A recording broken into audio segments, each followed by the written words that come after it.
The storm came fast that night. 1 hour the sky was calm, and the next it was black and roaring, throwing rain against the windows of Mara Whitlock's cabin like handfuls of gravel. She had lived alone at the edge of Larkspur Valley for almost 3 years, ever since her grandmother passed and left her the old wooden house at the end of the dirt road. She was used to storms. She was used to the wind that shook the pines and the thunder that rolled down from the mountains like something alive. But she was not used to the sound she heard just after midnight, low and broken, coming from somewhere near the tree line behind her house. At first she told herself it was the wind playing tricks. She turned off the kitchen light and stood still, listening. The sound came again, and this time she knew it was not the wind. It was a cry, an animal in pain. Mara was not a foolish woman. She knew that going outside in a storm at midnight to look for an injured animal was not a smart idea.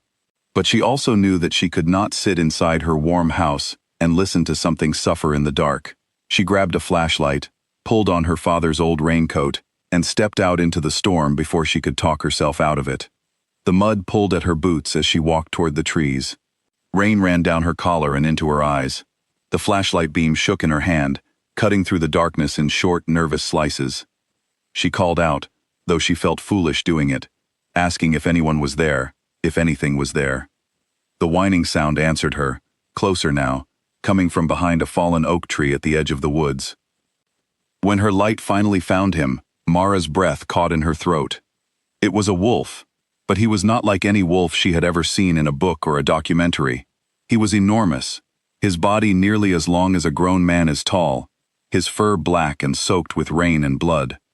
A deep wound cut across his shoulder, and his sides moved in short, shallow breaths. His eyes were open, and even in her fear, Mara noticed they were a strange pale gold, almost glowing in the dark, and they seemed to hold something more than an animal's eyes should hold. They seemed to be watching her, thinking, waiting to see what she would do. Every instinct told her to run. A wild wolf this size could kill her in seconds if it wanted to, but something else, something quieter and stronger than fear, kept her feet planted in the mud. "Hey," she said softly, the way she used to speak to the injured barn cats she had cared for as a girl. "Hey, easy now. I'm not going to hurt you." The wolf's ears twitched at the sound of her voice. He did not growl. He did not try to move away. He simply watched her, his breathing ragged, blood mixing with rainwater beneath him. Mara knelt down slowly in the mud, ignoring the cold soaking through her jeans. She pulled the scarf from around her neck and pressed it gently against the wound on his shoulder. The wolf flinched but did not snap at her. He let out a low sound, almost like a sigh, and rested his head back against the wet ground as if he had been waiting a long time for someone to help him. "You're going to be okay," she told him, though she had no way of knowing if that was true. "I've got you." It took almost 20 minutes to get him onto the old tarp she kept in the shed, and another 20 to drag him, inch by aching inch, across the yard and up onto the covered porch where the rain could not reach him. By the time she finished, her arms burned and her clothes were soaked through, but the wolf was sheltered, and his breathing, though still weak, had steadied. She spent the rest of the night beside him, cleaning the wound as best she could, keeping him warm with blankets, talking to him in a low voice about nothing in particular, just to keep him calm. Somewhere in the deep hours before dawn, exhausted, she fell asleep with her back against the porch post and her hand resting on his side. When she woke, the storm had passed. Gray morning light was creeping over the mountains, and the birds had started their quiet morning songs, as if the night's violence had never happened.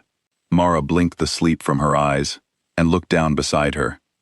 The wolf was gone. In his place, sitting on the porch steps with his back to her, was a man. Mara scrambled backward with a gasp, her heart slamming against her ribs. The man turned at the sound, and for a moment neither of them moved. He was tall, taller than any man she had met before, with dark hair damp from the rain, and eyes the same pale gold as the wolf's had been. A long, half-healed scar ran across his shoulder, visible through a shirt that looked far too thin for the cold morning air, as if he had only just found it and put it on in a hurry.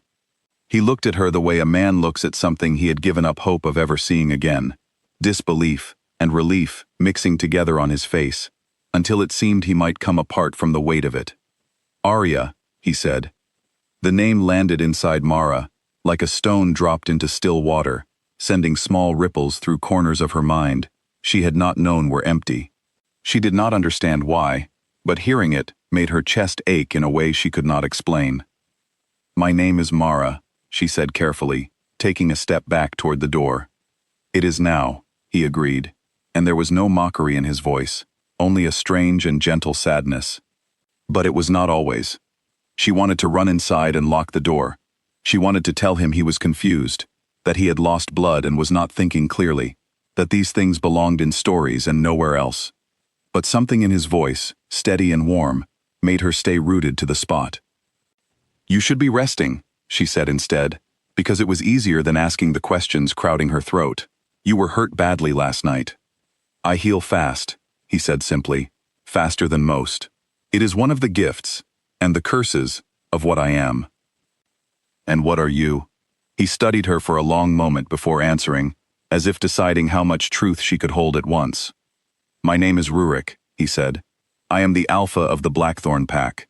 In the world you know, that title means very little. In mine, it means I am responsible for the lives of everyone under my protection, and that I answer to no one above me but my own conscience." "Alpha," Mara repeated slowly, "like wolves." "Like wolves," he agreed. "Though we are more than the animal you saw last night. We are shifters, Mara. We move between two forms, wolf and man, and we have done so for longer than your kind has kept written history. My pack lives in the mountains bordering this valley, hidden from human eyes, as we have always been."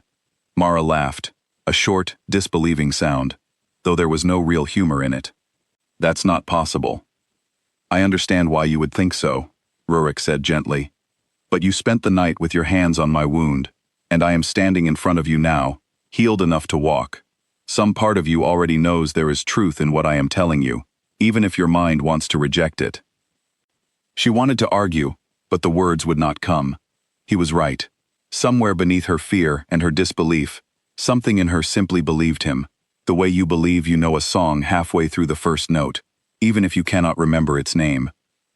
"You called me Arya," she said instead. "Why?" Rurik's expression softened into something so tender it almost hurt to look at. 23 years ago, I had a queen. Her name was Arya, and she was everything to my pack, and everything to me. During a war we did not choose, a war between packs fighting over territory and power, she was taken from our lands during an attack. We searched for her for months. We searched every mountain range, every human city, every hidden shifter territory, across 3 countries. We found nothing. Eventually, my elders told me what I did not want to believe, that she must have died in that attack, her body lost somewhere none of us could find her. "That's terrible," Mara whispered, and she meant it, though she did not yet understand why her own eyes had begun to sting. "I did not accept it," Rurik continued. "Not fully. A wolf's mate is not marked by memory alone, Mara. It is something deeper, something written into blood and bone, into the very scent of a person. I told myself that if Arya still lived, somewhere, in some form, I would know the moment I found her again. Last night, when your hands touched my wound, when your voice reached me through the pain, I knew. Before I even opened my eyes as a man, I knew you were her." Mara shook her head, though the movement felt weaker than she wanted it to be. "I don't remember any of that. I don't remember a war, or a pack, or being anyone's queen. I grew up 2 towns over. I went to a normal school. I have a normal life."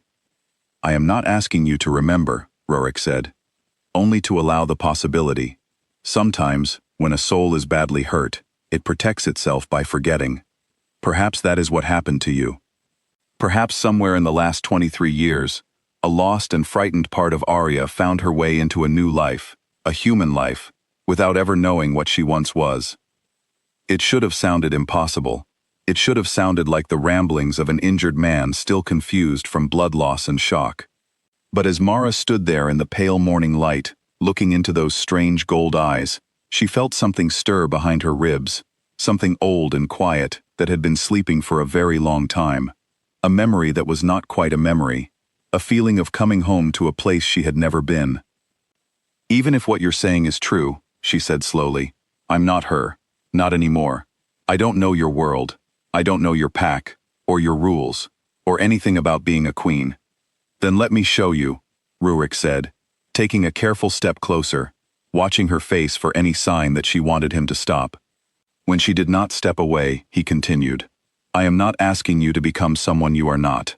I am asking for the chance to know who you are now, Mara, exactly as you are. If some part of Arya lives inside you, it will find its way back in its own time, or it will not, and I will love the woman standing in front of me, regardless of what she remembers. Mara's throat tightened. No one had ever spoken to her with that kind of certainty before, that kind of quiet, patient devotion, as if she were the answer to a question he had been asking his whole life.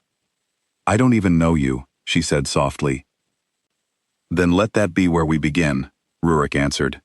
Not as a queen and her king, not as memories neither of us can fully hold, simply as two people, learning each other again, one honest conversation at a time. They stood together on the porch as the sun climbed higher over the mountains, the storm's damage scattered across the yard in broken branches and puddles of muddy water. Mara did not say yes to him that morning. She did not promise him a future she could not yet understand, but she did not ask him to leave either. Before he finally rose to go, promising to return again at sundown so she would have time to think, to breathe, to decide what she wanted without any pressure from him, he paused at the edge of the porch steps and looked back at her one more time.